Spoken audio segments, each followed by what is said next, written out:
Lo que les voy a presentar hoy proviene de mis 30 años de experiencia con plaguicidas, investigación en plaguicidas. Tal como dijo María Elena, ahora ya me retiré del gobierno federal, del Departamento del Medio Ambiente de Canadá. Por lo tanto, todo lo que yo diga acá es mi opinión personal y no refleja la política del gobierno de Canadá en relación con plaguicidas o la agricultura. Esta es historia antigua, pero creo que especialmente cuando hablamos de aves,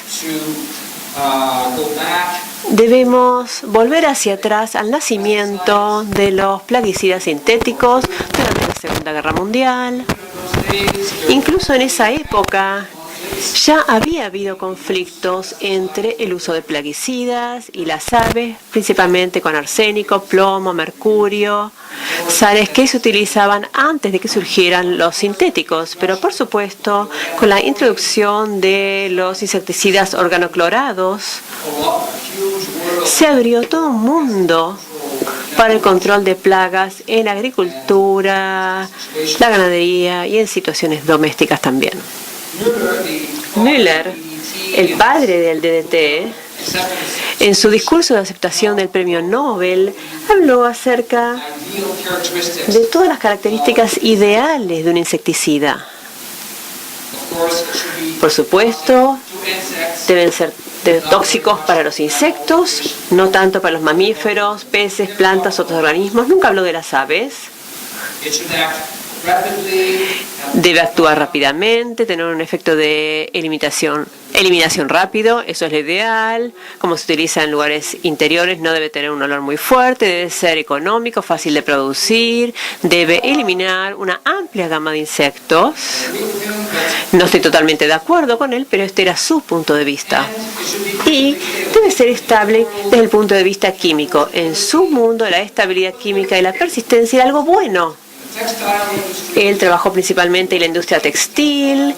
La idea era tratar los elementos textiles, las frazadas, por ejemplo, contra las polillas, y eso era algo bueno. Pero nosotros ahora sabemos que esto no era tan bueno. La estabilidad de las sustancias químicas es lo que generó tantos problemas, junto con el hecho de que eran liposolubles, de que eran metabolizados por organismos que tenían dificultades. Por supuesto, en aves el efecto principal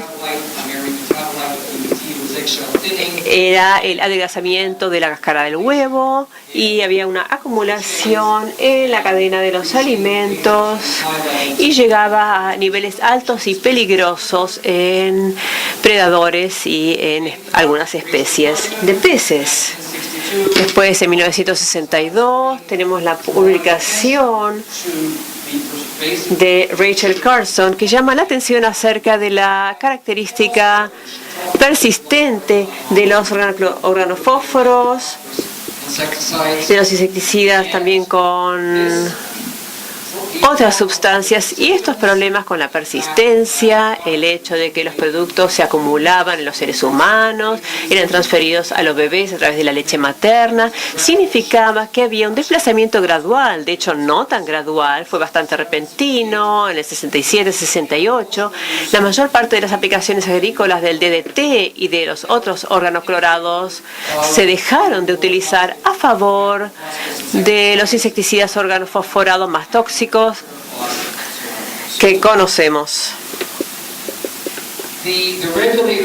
Los reguladores en esa época estaban desesperados por encontrar insecticidas que tuvieran baja estabilidad y baja persistencia en el medio ambiente, e ignoraron totalmente, creo yo, después de haber analizado muchos registros históricos, ignoraron totalmente la toxicidad extremadamente alta de estos materiales. Hubo muchos casos de muertes humanas, intoxicaciones y, por supuesto, mucha intoxicación de vida silvestre también. Más adelante en mi presentación les voy a mostrar que los reguladores, creo, una vez más, están cometiendo un error muy parecido.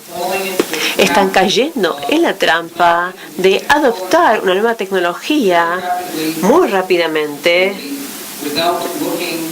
sin mirar lo que puede ocurrir en el largo plazo. El hecho de que tengamos un problema no significa que tenemos que adoptar inmediatamente una nueva solución. Es difícil imaginar cuán tóxicos son estos productos químicos para las aves. Podemos hacer un cálculo muy general y decir, por ejemplo, que una hectárea de maíz tratada con carbofurano, un carbamato utilizado durante mucho tiempo, representa 41 millones de dosis letales para aves canoras. Hay mucha toxicidad en esa hectárea. Sobre la base de estudios realizados por empresas, yo estimé que en el punto pico de su popularidad, una formulación de carbofurano, solamente la formulación granular, en maíz, girasol y otros cultivos, estaba matando entre 17 y 91 millones de aves canoras por año, solamente en una zona de cultivo de maíz en Estados Unidos. Entonces, estamos hablando de una mortalidad muy alta. Si se fijan en los nuevos productos, los nuevos organofosforados, que ya no son tan nuevos, pero en esa época eran nuevos, verán que la diferencia en el poder de eliminación, de matanza, entre hombres y aves es DDT 430, diacinón 340.000. Por lo tanto, aumentó muchísimo la toxicidad de los productos para las aves. Y muchas aves diferentes.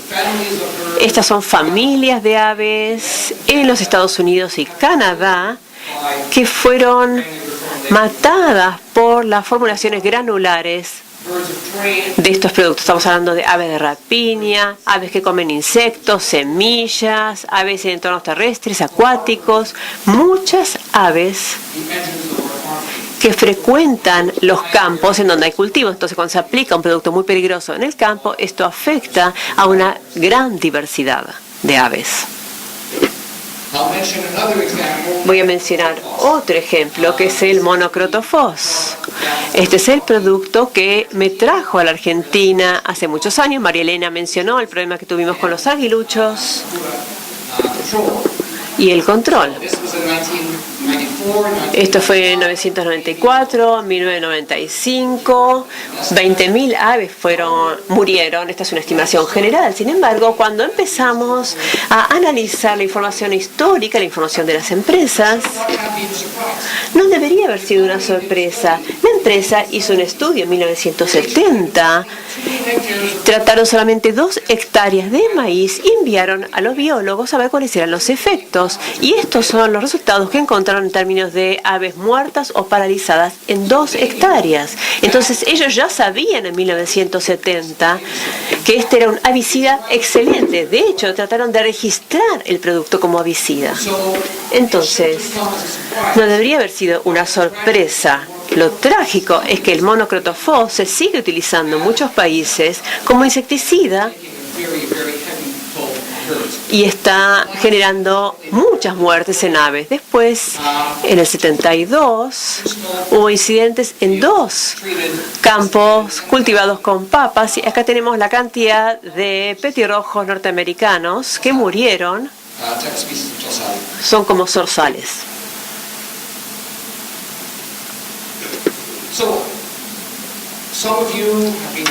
Algunos de ustedes han estado en el campo y seguramente dicen, no es posible, si la mortandad fuera tan alta continuamente, yo me habría dado cuenta. La realidad es que es muy, muy difícil ver la mortandad en el campo. Estas son algunas de las fotos que se publicaron después de la experiencia con los aguiluchos. Esta es una foto de National Geographic, pero por supuesto, estas aves fueron recolectadas, traídas de una zona muy amplia y se las apiló, se las puso una pila muy linda porque iba a quedar bien en la fotografía, pero la mayor parte de las aves que mueren así. Acá hay un ave y esta es una de nuestras aves más coloridas. Así es como se ve en la realidad. Pero cuando tenemos esta mortandad en decenas de miles de hectáreas, empezamos a ver el impacto sobre la población. Entonces el impacto más significativo no es necesariamente el más visible.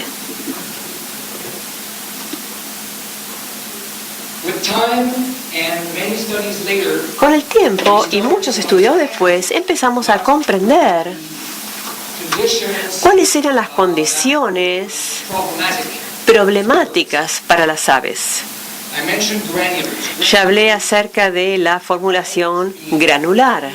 Esto siempre ha sido un gran problema. ¿Por qué? Porque las aves no tienen dientes, necesitan ingerir pequeños granos, partículas arenosas, para poder digerir su alimento. Estos gránulos con frecuencia se parecen mucho al material arenoso que ellos comen y por lo tanto buscan activamente estos gránulos en el campo.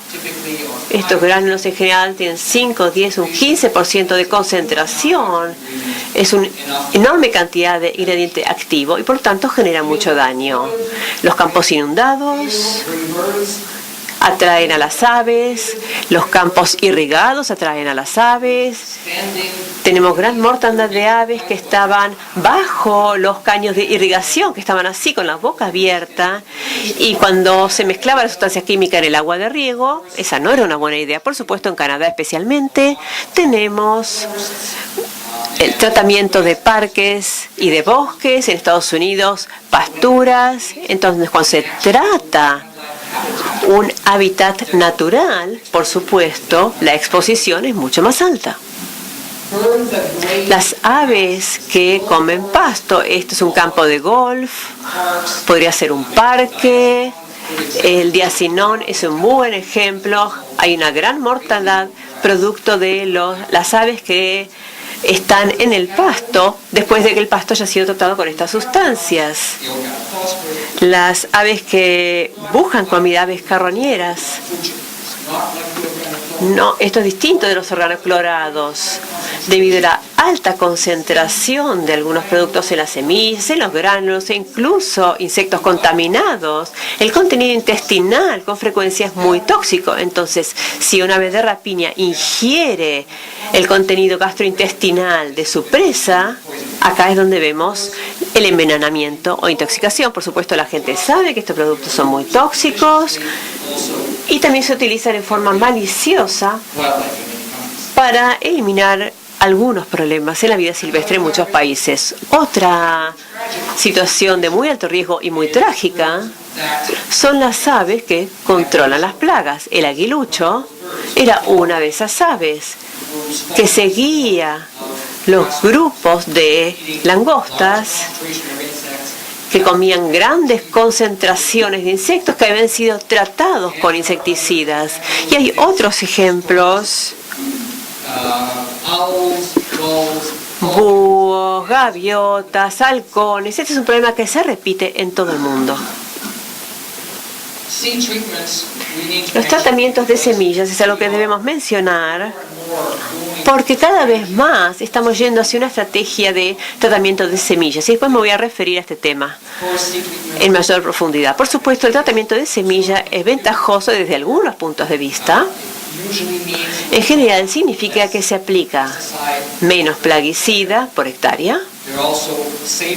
También son más seguros para el agricultor, pero tienen algunas desventajas muy importantes para las aves y también para los pequeños mamíferos. Son muy atractivos para muchas especies de aves. Tienen una alta concentración en cada semilla. Entonces, a nivel de hectárea es una proporción baja, pero cada partícula tiene una concentración alta. No hay una forma buena de incorporarlos bien por debajo del suelo. Toda la maquinaria que utiliza semillas, no importa cuál sea la clase de semilla, siempre deja algo de semilla en la superficie. Ya sea a lo largo de todo el campo o luego como derrame al final del campo, cuando se revuelve la tierra, vemos pilas de semillas sobre el suelo que no fueron incorporadas y absorbidas por el suelo, y esto es muy atractivo para las aves. Las semillas permanecen allí durante mucho tiempo y están disponibles. Entonces, aun cuando el problema no sea intoxicación aguda, hay una exposición a largo plazo. Y ahora podemos quizás empezar a pensar en un efecto reproductivo, porque las aves tienen acceso al producto durante un periodo prolongado mientras se están reproduciendo o en la etapa de reproducción. Si las semillas están en el suelo, muchas veces los residuos son muy persistentes, especialmente si está seco, los residuos van a persistir y van a permanecer durante mucho tiempo en el suelo. Y aún si las semillas se incorporan bien al suelo y quedan por debajo de la superficie, sabemos que las aves escarban y buscan las semillas.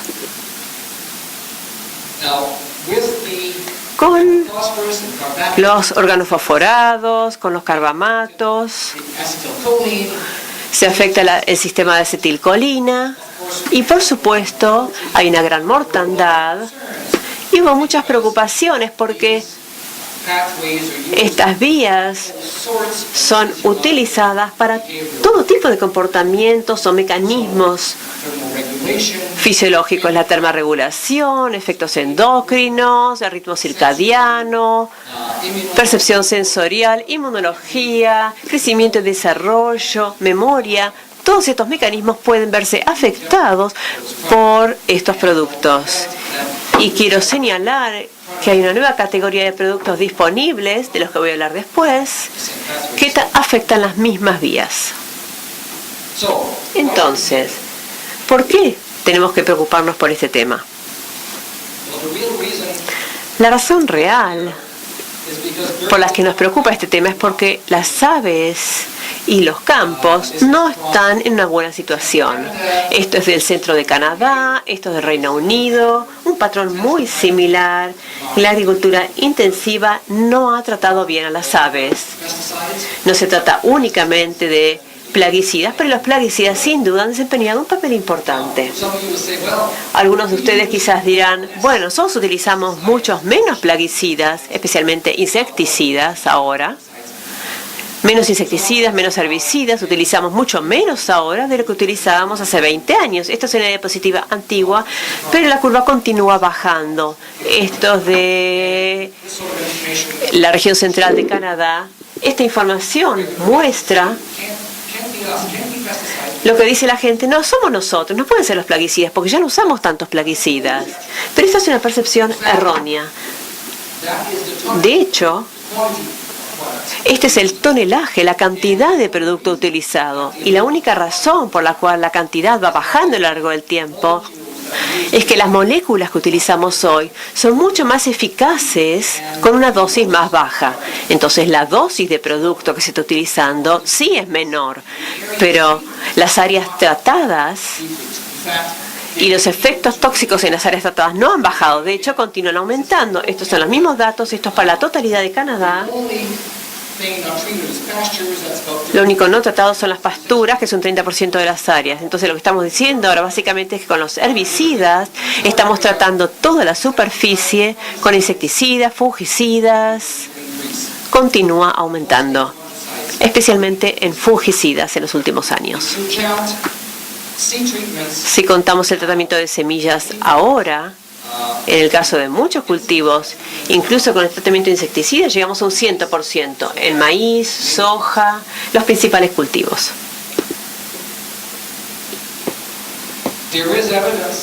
Hay evidencias de que esto está afectando a las poblaciones. Por lo tanto, analizamos varias especies de aves y vimos que de aves que están en tierras de cultivo, y vimos que la pérdida o la reducción de la población está directamente relacionada con la cantidad de plaguicidas que se utilizan.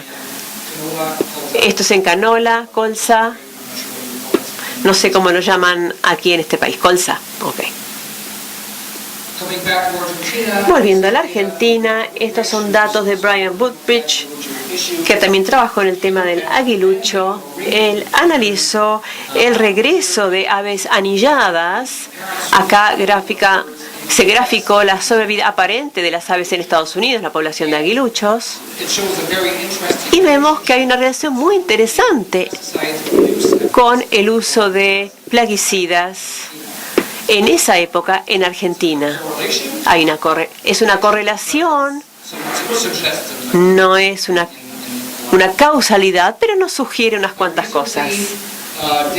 Recientemente hice un análisis de todas las especies de aves que están en tierras de cultivo, utilicé datos de Estados Unidos porque tengo más información sobre plaguicidas de Estados Unidos, y vi que el riesgo calculado del uso agudo de plaguicidas, la toxicidad letal de plaguicidas, fue la mejor variable para explicar la reducción en la cantidad de aves que están en tierras de cultivo, más que el hábitat y más que cualquier otra variable que yo pensaba encontrar. Entonces, ¿por qué dejamos que ocurra esto? ¿Por qué llegó a ser tan terrible? ¿Por qué registramos productos que afectan la biodiversidad, que matan especies de aves y que afectan nuestras tierras de cultivos? En un primer nivel es porque no nos interesa demasiado. A través de la historia, los reguladores, no vamos a hablar de esto en el país, pero vamos a hablar de los monocrótofos y de los aguiluchos, de cómo fue de rápido solucionado el problema. Y en muchos países incluso saben acerca de los carbofuranos y los han quitado de los Estados Unidos de otros productos. Y la matanza de pájaros fue vista como un necesario en la agricultura y por eso que ha sido ignorado por tantos años.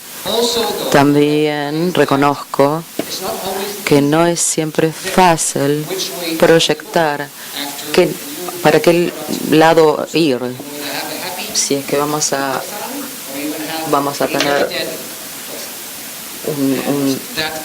un zorzal feliz. Lo que tratamos de hacer es mejorar y decidir hacia qué dirección dirigirnos. El proceso de evaluación de riesgo en la mayoría de los países tiene o adopta una forma similar.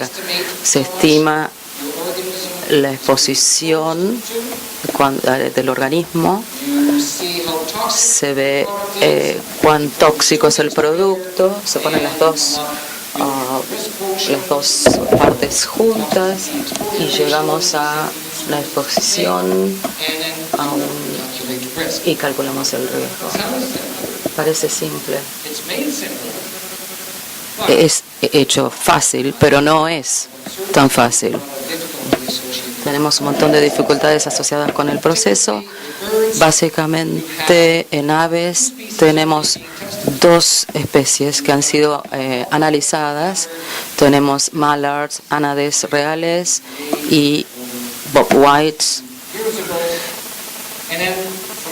Y para la exposición tenemos un escenario, el peor de los casos, tenemos un gorrión con el peso corporal correspondiente, tenemos concentraciones en el medio ambiente, tenemos la composición de la dieta, tenemos la tasa de consumo de alimento.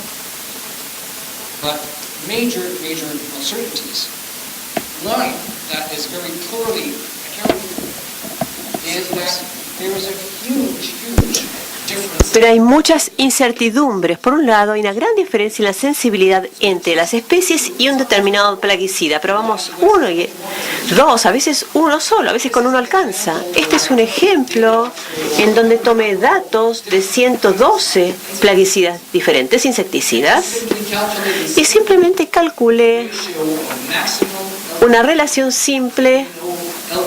¿Conocen ND50, la dosis letal? Para la mitad de la población es simplemente un indicador. El valor máximo por encima del valor mínimo. Y lo deprimente acá es que cuanto más seguimos haciendo pruebas, hasta 30, no tenemos puntos más allá. Estas son 30 especies de aves probadas con este producto. Mayor es la dispersión hasta llegar a 100. Entonces, ¿qué nos dice esto al hacer pruebas con una sola especie? ¿Qué nos dicen todos los cálculos si estamos hablando del codorniz o de los ánabes? No nos dice mucho, salvo que consideremos toda esta variación posible. No quiero pasar a ser demasiado técnico, así que voy a escribir algunos conceptos rápidamente. Si después ustedes quieren los podemos ver en mayor detalle, pero hay un concepto que hemos estado impulsando y que es una forma matemática de enfrentar esta variación, incorporando los datos que tenemos en una distribución de frecuencia y tomando la misma parte de la distribución para todos los productos, para que ustedes puedan comparar los productos de forma pareja. Muchas veces, si surge un nuevo producto, tenemos solamente uno o dos valores. Lo comparamos con un producto anterior, para el cual tenemos 10, 15 valores. El nuevo producto siempre va a quedar mejor parado. Simplemente porque no lo hicimos pasar por la cantidad de especies suficientes. Entonces uno piensa, esto es mucho mejor para las aves, o para los peces, o para los insectos, o para lo que sea, pero de hecho no lo es. Entonces es muy importante ser conscientes de esto y adoptar la estrategia para considerar toda la distribución completa. Ahora, cuando consideramos la distribución, tenemos que tener en cuenta lo siguiente. Estos son 2 insecticidas para langostas. Trabajé con la Comisión de Langosta Australiana, en Australia, por supuesto, y ellos estaban utilizando 2 insecticidas para las langostas, fenitrotión y fipronil. Por suerte, pudimos hacer pruebas con distintas especies, con ambos productos. La toxicidad media hace que parezca que el fenitrotión es más tóxico. Fíjense que acá, si es bajo, es malo, porque este es el LD50. Sin embargo, si se fijan en la curva acá, verán que hay una mayor variancia en los datos de fipronil. Algunas aves son muy sensibles y otras aves directamente no son sensibles frente a este producto. Entonces podríamos predecir que algunas aves van a empezar a morir, considerando la misma tasa de aplicación, antes que con fenitrotión.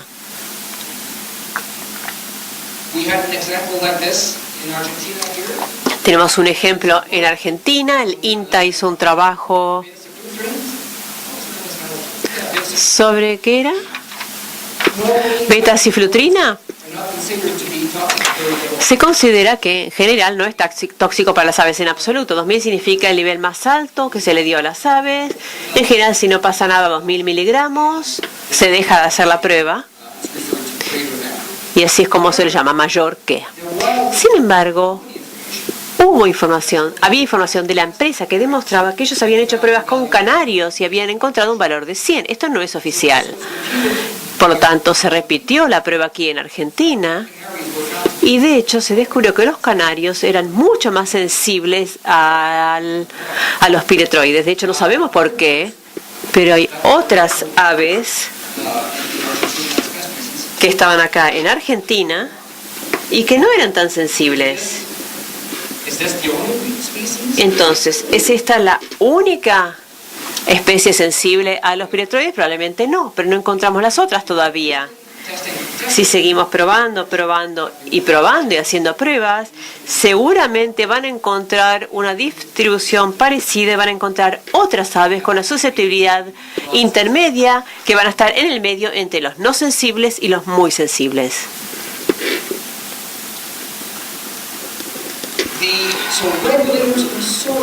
Los reguladores, entonces, en cierta forma, entienden este problema, pero no lo resuelven muy bien.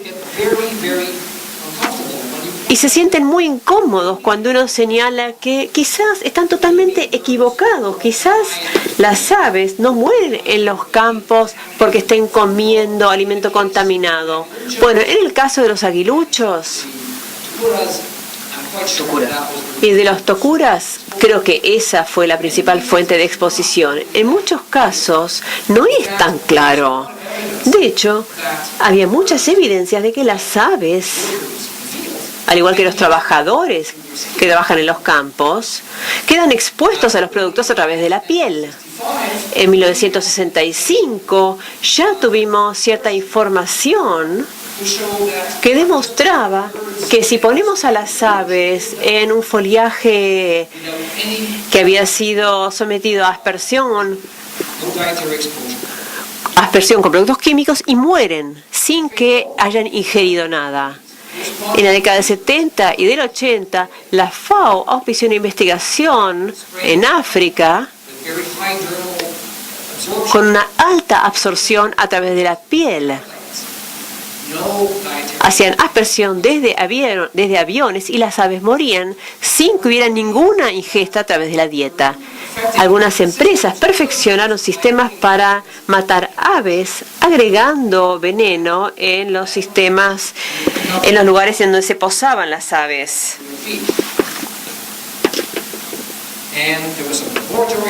También había evidencias de laboratorio y así continúa, etcétera, etcétera, etcétera. Yo hace ya bastante tiempo hice algunos trabajos para demostrar que podemos poner a las aves en una cámara de aspersión, exponerlos a una aspersión con fenitratión y tener el mismo efecto que observamos en un entorno silvestre, sin ninguna ingesta. Me gusta mostrarles esta foto a mis alumnos, y mis alumnos hombres jóvenes se asustan mucho porque ven que yo en esta época tenía pelo. Entonces les sirve como elemento de advertencia. No sé qué los asusta más, el hecho de que yo estuviera en el laboratorio o el hecho de que tuviera pelo.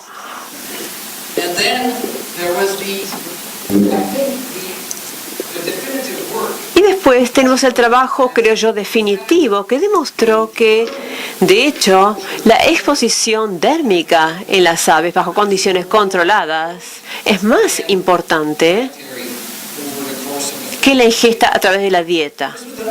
Esto se hizo en 1991. Es un trabajo excelente. ¿Los sistemas de registración cambiaron para considerar esto? No. Esto es algo que falta muchísimo.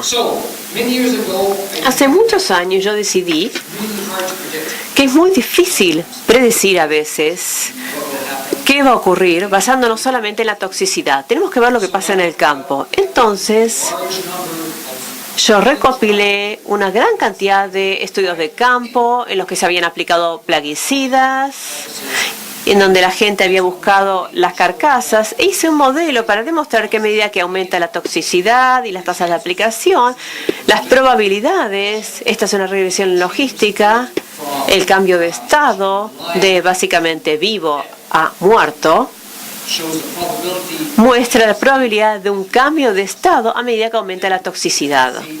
Y como podrán ver, acá hay una gran superposición, y yo dediqué bastante tiempo para tratar de entender por qué esta ave que está acá muere y esta no.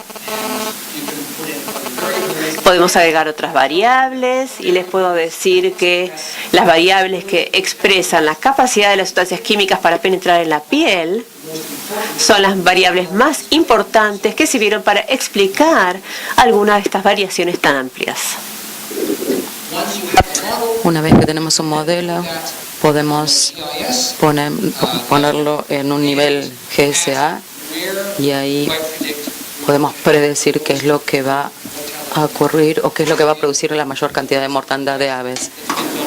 ha sido hecho en Estados Unidos, también en parte de las Pampas, usando estos modelos, y estos modelos fueron distribuidos a los agricultores para que tomaran sus decisiones acerca de qué aplicar si tenían una lista de productos. Esto está cambiando y la situación está evolucionando, y si observo el área, esto es una variante de cultivos. Si veo los cultivos y la proporción total del área tratada y el resultado, vemos que está declinando. Y esto es porque los Estados Unidos, o la ley de protección de los Estados Unidos, están reemplazando insecticidas organofosforados por otros tipos de químicos, no solamente por el tema de las aves, sino también para los niños que tienen problemas neurológicos, chicos con problemas neurológicos que tendrían o sufrirían un impacto a través de estos químicos, de estos insecticidas fosforados.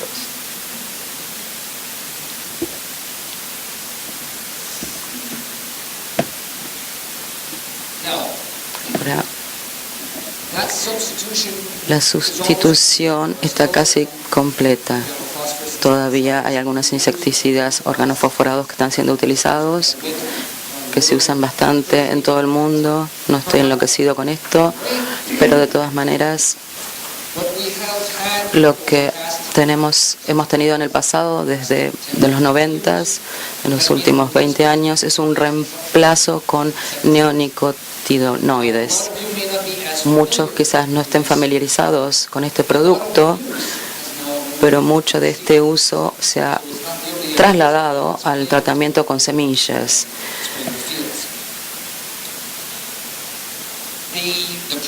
El producto es sistémico, o sea que puede ser utilizado para el tratamiento de semillas y permanece tóxico por mucho tiempo.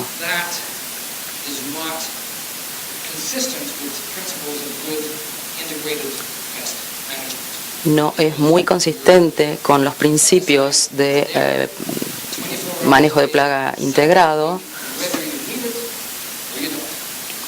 Lo que hay que evaluar es si se necesita o si no se necesita.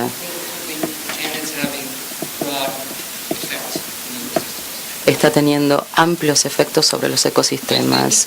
Creo que el neonicotinoide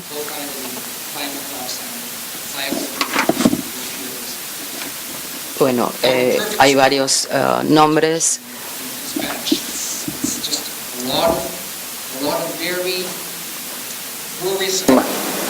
Son la tormenta perfecta. Hay muchas cosas que están preparando para ocurrir. Sabemos que son muy tóxicos, son muy buenos insecticidas. De hecho, son demasiado buenos como insecticidas. Son muy tóxicos para una amplia gama de insectos.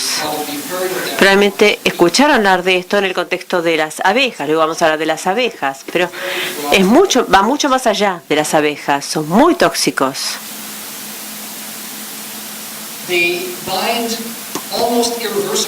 Se unen casi en forma irreversible a los receptores neurales, y esto hace que sea posible la acción acumulativa. Una pequeña dosis va a tener un efecto si se repite a lo largo de varios días. Tenemos el efecto sistémico, ya lo dijimos. Permanecen mucho tiempo en el suelo. Hay algunos que tienen una vida media que va más allá de 1 año. Y se han hecho pruebas incluso de 3 años. Son sistémicos, entonces no es solamente el cultivo, sino cualquier planta que crezca cerca de la zona de cultivo o en la zona de cultivo. Sumamente hidrosoluble. Muy propenso al escurrimiento en la superficie. Se sabe que ocasiona efectos subletales en la conducta, en los invertebrados y en los insectos. En las termitas se considera que es una ventaja. Bayer dice, este producto es muy bueno porque afecta el comportamiento de la colonia de las termitas. Las termitas mueren de enfermedades fúngicas, no se comunican entre sí, por tanto la estructura de la colonia se desarma. Pero después, cuando se empezaron a hacer investigaciones en abejas, dijeron, esto está pasando en las abejas también. No, no es posible. Pero de hecho está incluso en la publicidad que ponen en el producto para termitas. Por supuesto, el aumento de la popularidad, no sé qué ocurre en este país, pero supongo que debe ser muy parecido, porque ustedes tienen maíz, soja, trigo, al igual que nosotros. El aumento de la popularidad de este producto ha sido meteórico, ha crecido muy rápidamente. Como dije, hoy, al menos puedo hablar por Canadá, Estados Unidos, Europa, el 100% de los campos de maíz, soja, son tratados con una proporción creciente de estos productos. Entonces estamos hablando de una zona enorme. Lo bueno es que no son tan tóxicos para el agricultor, pero esto puede ser bueno y malo. Cuando empezamos a ver problemas de resistencia, y lo vamos a ver, creo que de hecho ya lo estamos viendo, la capacidad de aplicar en exceso va a estar presente ahí. Son más seguros, pero estamos empezando a ver algunos informes en Japón, gente que va a la sala de guardia en Estados Unidos porque tomó té. Había neonicotinoides suficiente en el té que tomaron estas personas como para generar fibrilación cardíaca. Esto se ve especialmente en relación con tés de frutas. Tenemos el té verde con pétalos de rosas, por ejemplo, o con cáscara de naranja, o con coriandro, con especias. Todos los productos son tratados con neonicotinoides. Ponemos eso en el té, le agregamos agua, son muy hidrosolubles y tenemos ahí directamente una dosis masiva de producto. Por tanto, creo que esto será útil. El mundo en el que yo vivo es muy confuso. Cuando la gente empieza a caer en los campos, significa que vamos a salvar a las aves pronto, porque en ese caso la gente empieza a prestar atención. Por lo tanto, yo estoy contento cuando veo que la gente va a las salas de guardia en Japón, por ejemplo. Es muy confuso, es contradictorio. Son menos tóxicos, pero yo dije que los tratamientos de semilla tienen concentraciones muy altas de los ingredientes activos. Si hacemos el cálculo, vemos que estas son las tasas de tratamiento de semillas en Canadá y Estados Unidos. Imidacloprid, por ejemplo, en maíz, en teoría solamente hace falta 1/10 de la semilla para matar a un ave. Si esa ave está en el extremo de mayor sensibilidad de la distribución, por lo tanto probablemente tengamos mortandad no tan importante como lo que veíamos con los fluranos, diacenón o pirafos, pero vamos a tener acá mortandad también, y de hecho hubo mortandad en Francia, ya se detectó. Yo puedo predecir que con estos compuestos los peores efectos serán los efectos indirectos, y cuando hablo de indirecto me refiero a los alimentos que las aves, los peces, los sapos y otros consumidores del ecosistema van a absorber. Hace mucho tiempo los británicos hicieron un trabajo sobre esta ave para mostrar que la mortandad de las crías era mucho más alta cuanto mayor era la cantidad de alimentos disponibles. Las crías morían por distintas causas. Entonces, la pérdida de alimentos en los sistemas agrícolas es importante. Para saber, nosotros ya sabemos eso. Yo mencioné que Estos productos permanecen durante mucho tiempo. Seguramente todos ustedes conocen atracina, que ha sido un dolor de cabeza para muchos organismos regulatorios, porque está en el agua de la superficie, agua subterránea, y permanece durante mucho tiempo. Bueno, ¿saben qué? Los 3 neonicotinoides principales son peores que la niotricina. El índice GUS es un indicador de cuán fácilmente va a terminar en el agua subterránea. Cuanto más alto es el índice, mayor probabilidad hay de que termine en el agua subterránea. Atracina, 3,3. Imidacloprid, 3,7, 3,7, 4,9. Persistencia, atracina 75 días. Imidacloprid 191, este parece mejor, pero que el 40% de la tiametoxam se convierte en clotianidina, que tiene 545 días. Entonces, esos son compuestos que si yo estuviera sentado frente al escritorio y viera esto como regulador, diría, momento, ¿qué estamos poniendo allá? ¿Qué estamos poniendo en los campos? La toxicidad para las especies crustáceas, muy variable, al igual que la mayoría de los productos. Probablemente sea un poco más de lo usual en cuanto a órdenes de magnitud. Pero fíjense, esto debería ser LC50, estos microgramos por litro. Es un error. De 2 a 361.000.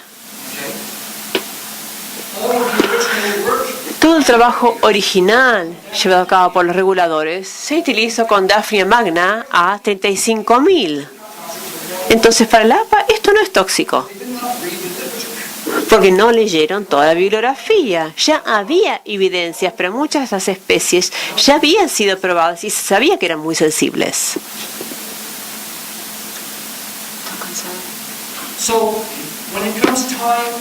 Entonces, cuando llega el momento de evaluar cuál es el nivel seguro que deberíamos aceptar en nuestras aguas de superficie, los reguladores, como la EPA o cualquiera, los reguladores piensan que está bien tener exposición pico de 35 microgramos por litro.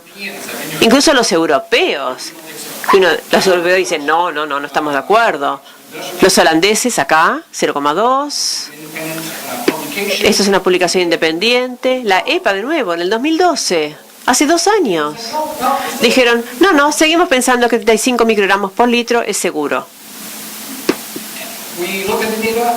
Nosotros analizamos los datos, probablemente sea un punto entre 0,5 y 1 para los efectos agudos. Ahora, cuando se trata de los efectos crónicos, la exposición promedio en el largo plazo, por supuesto, es mucho más baja. Y acá estaban más cerca de los holandeses. Nuestra evaluación es que es 100 veces menos que el nivel agudo. Ya sabemos, a partir de la bibliografía, que tenemos niveles en el agua de superficie que exceden en mucho los puntos de referencia agudos y crónicos. Y esto es solamente imidacloprid. Tenemos muchos otros que en general no se miden, pero que se están empezando a medir. Y no hay razón por la cual no deberíamos poder agregar los 3, porque tienen el mismo modo de acción. Y probablemente la misma sensibilidad para los invertebrados. Si los resultados parecen mejores, son porque no hicimos tantas pruebas todavía. Agua subterránea, los niveles de agua subterránea exceden los niveles de toxicidad aguda de los invertebrados. Creo que esta es la primera vez en mi carrera profesional que veo agua subterránea activa a nivel agudo para invertebrados acuáticos. Yo creo que esto es algo trágico, pero las cosas pueden ser aún peores. Porque estos compuestos, como dije, tienen una unión irreversible con los receptores de los insectos. Cuanto más prolongamos las pruebas, esto es el tiempo en días de la prueba, es decir, que va en el sentido contrario acá, cuanto menos es el LC50 para distintas especies, La mayoría de las evaluaciones que utilizamos están basadas en pruebas de 48 horas con invertebrados. Estos compuestos van a estar presentes durante 365 días del año. El trabajo de California tomó muestras a lo largo de todo el año y los niveles no cambiaron. Durante todo el año no cambiaron. ¿Cuál es entonces la toxicidad real que debemos considerar? No lo sé, pero va a ser el nivel va a ser muy baja hasta que empecemos a ver los efectos sobre toda la cadena alimenticia. Vamos a ver efectos sobre las aves que comen insectos, peces, todos los consumidores. La exposición prolongada es mala. De hecho, hay un trabajo que muestra que si uno mira el organismo durante mucho tiempo, exponemos al invertebrado durante 48 horas, lo sacamos, lo ponemos en agua limpia, 3 semanas después, igual está ahí y muere por la exposición. Eso es algo que nos preocupa mucho porque en general en entornos acuáticos tenemos exposiciones por pulso, aplicamos la sustancia química o la ponemos en la semilla, llueve y tenemos un pulso en el agua. Después el nivel baja, vuelve a llover, tenemos otro pulso. Lo que estamos viendo acá es que ese pulso quizás no nos mate ahora, pero nos va a matar dentro de 3 semanas o 4 semanas. Entonces empezamos a considerar la posibilidad de que estos compuestos, y yo no soy el primero en decir esto, hay distintas personas que ya empezaron a llamar la atención sobre la reducción en la cantidad de aves y a preguntarse si esta podría ser la causa. Tenemos aves que comen insectos, la cantidad de aves se está reduciendo. Vemos acá que hay una pequeña reducción y después, poco tiempo después de la introducción de los neonicotinoides, pocos años después, llegamos a un estado totalmente diferente. Quizás sea coincidencia, quizás no. Se están haciendo trabajo en este momento en los campos para ver si hay una relación directa o no. Ahora,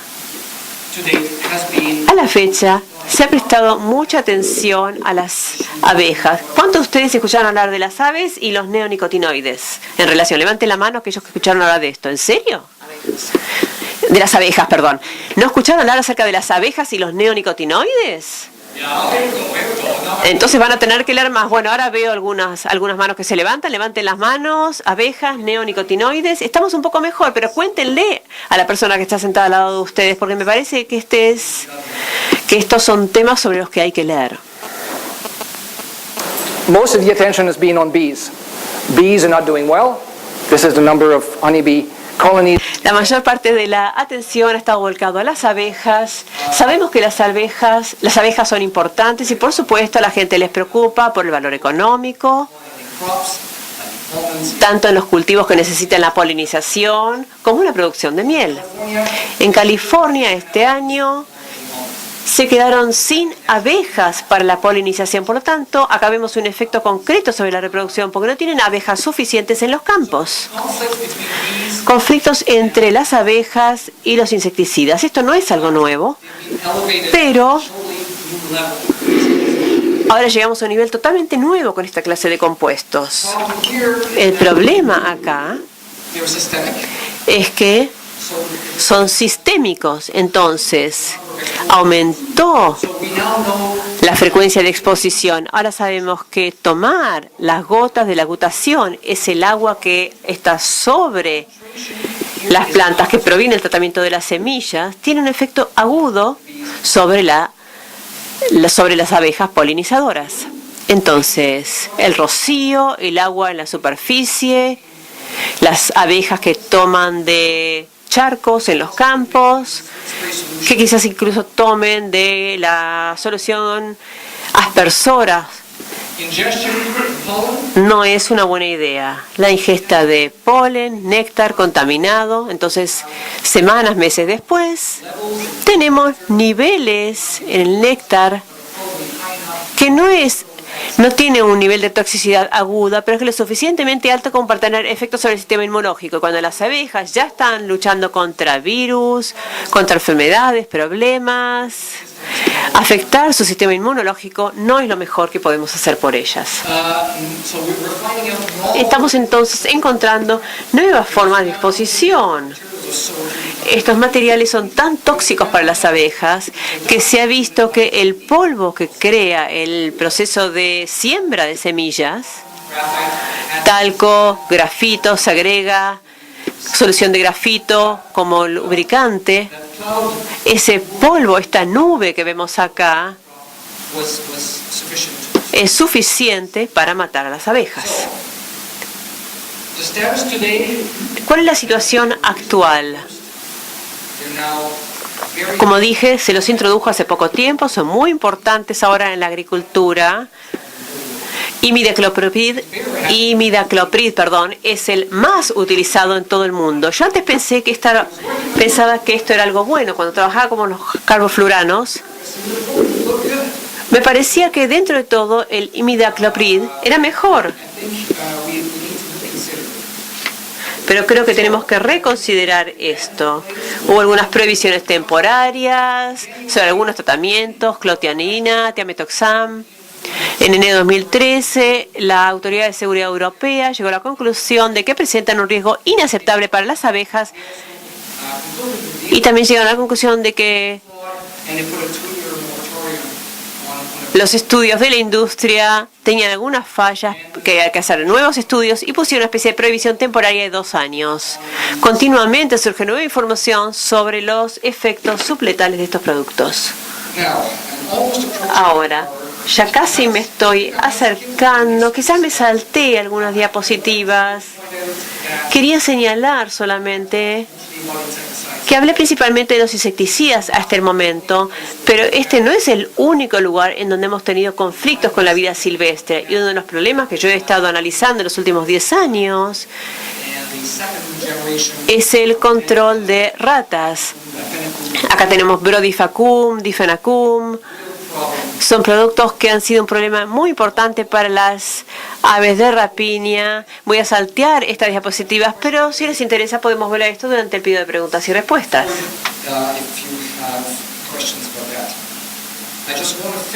Quería terminar para explicarles por qué les mostré todo esto. Todo esto está mal, después les puedo distribuir gilets para que todos se corten las venas. Después de 30 años de trabajar en este campo, mi conclusión es que no hay una solución perfecta para el control de plagas. No hay una solución rápida, no hay una solución mágica.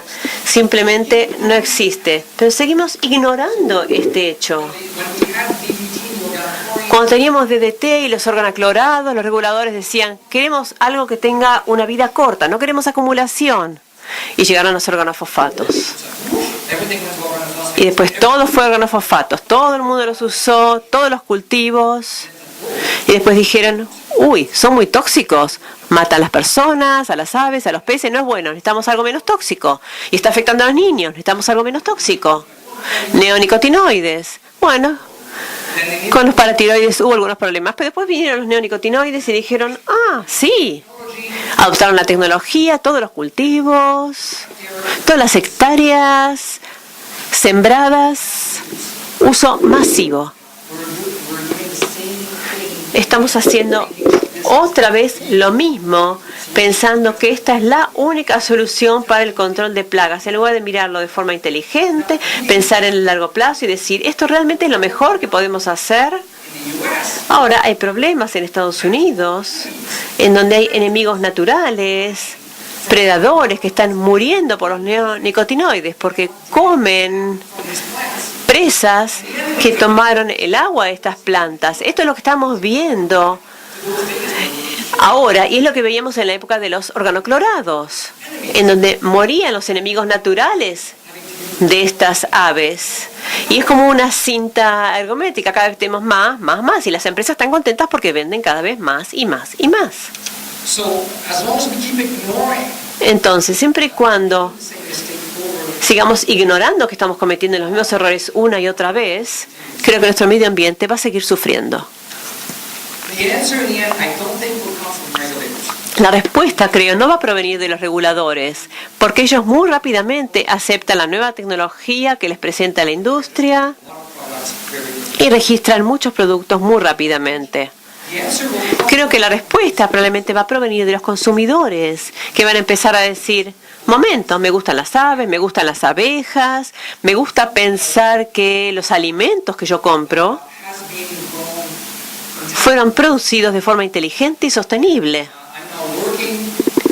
Ahora estoy trabajando con algunos productores de alimentos, con algunas empresas, para buscar formas de evaluar la huella ambiental del control de plagas, porque quiere empezar a utilizar esto en su sistema de certificación, con sus proveedores, principalmente para obtener una ventaja económica, porque los consumidores lo están exigiendo. Entonces, esto es algo que voy a saltear muy rápidamente también. Hablé con María Elena y ella mencionó esto en su presentación. Estamos tratando de ver cómo podemos transferir parte de esta tecnología acá y cómo podemos incluirlo en la calculadora que utiliza el INTA para las aves. Entonces, analizamos muchos sistemas diferentes y hemos visto que muchos tienen problemas importantes. Entonces, queríamos desarrollar un indicador completo del impacto de plaguicidas. Hacerlo utilizable a nivel de campo para informar a los cultivadores, permitir, tiene que ser responder a los cambios de acuerdo a las distintas tasas de aplicación o metodologías. Cuando es posible, lo que hacemos es, hicimos con aves, es información real del campo, información de impacto en el campo, y tuvimos cientos de distintos mesocosmos donde los analizamos y vimos qué es lo que causaba problema, cuán tóxico el producto puede ser y cómo lo podemos mejorar. Cuando no tenemos información de campo, tenemos un enfoque más regulatorio, pero siempre estamos más avanzados de los últimos desarrollos. Veo cambios en los procedimientos de registro en Canadá y en los Estados Unidos que los que yo trabajé a principios de los 90. Toma este tiempo a los sistemas regulatorios para adoptar la nueva tecnología, la nueva manera de ver las cosas. Maximizar el uso de la información disponible, pública, mantener los sectores, distintos sectores de medio ambiente separados, lo que es crustáceos, algas, abejas, aves, separados. Y también vamos a trabajar en la forma de cómo presentar la información y combinarla para hacerla más fácil. Voy a saltear, si quieren saber más sobre esto, podemos verlo luego. La selección de la toxicidad. Me perdí.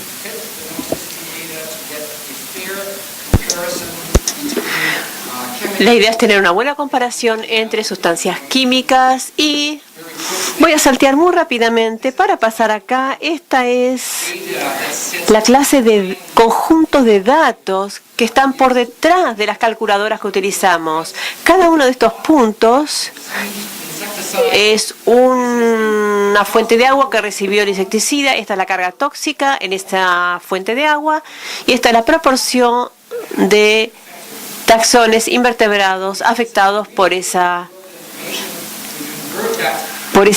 carga tóxica. Entonces, estos son datos reales que luego incorporamos en una ecuación con la cual luego armamos una planilla y esto nos sirve para predecir. Esta es la carga tóxica. Bueno, tenemos acá una probabilidad del 60% de influir sobre el sistema acuático cuando aplicamos este plaguicida.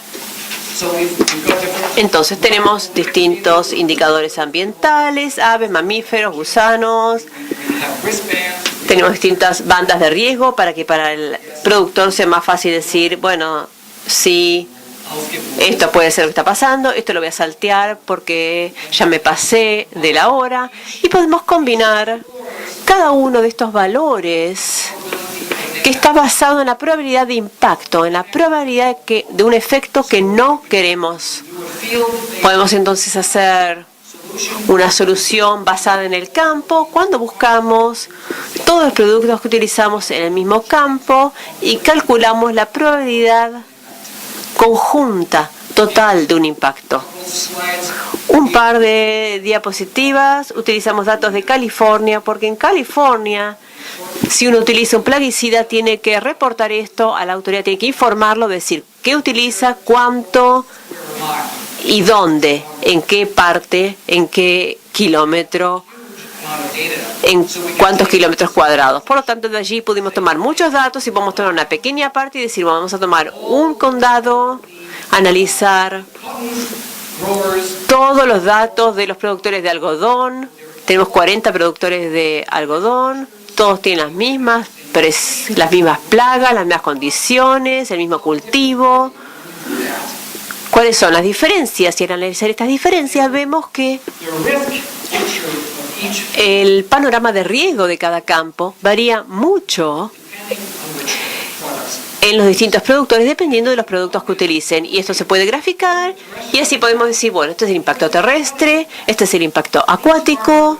Estos productores están trabajando muy bien porque están trabajando de forma tal que el impacto terrestre y acuático es muy bajo, pero estos productores necesitan ayuda, necesitan que alguien les diga, hey, tu vecino está utilizando una pequeña fracción de lo que ustedes están utilizando y el impacto es mucho menor, tienen que cambiar.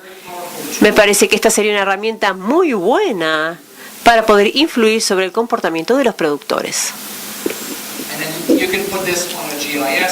Y esto lo podemos poner en un sistema de información geográfica para poder determinar exactamente dónde están los problemas. Voy a terminar acá porque ya me pasé de la hora y no va a quedar tiempo suficiente para preguntas. Por lo tanto, esto es todo por ahora.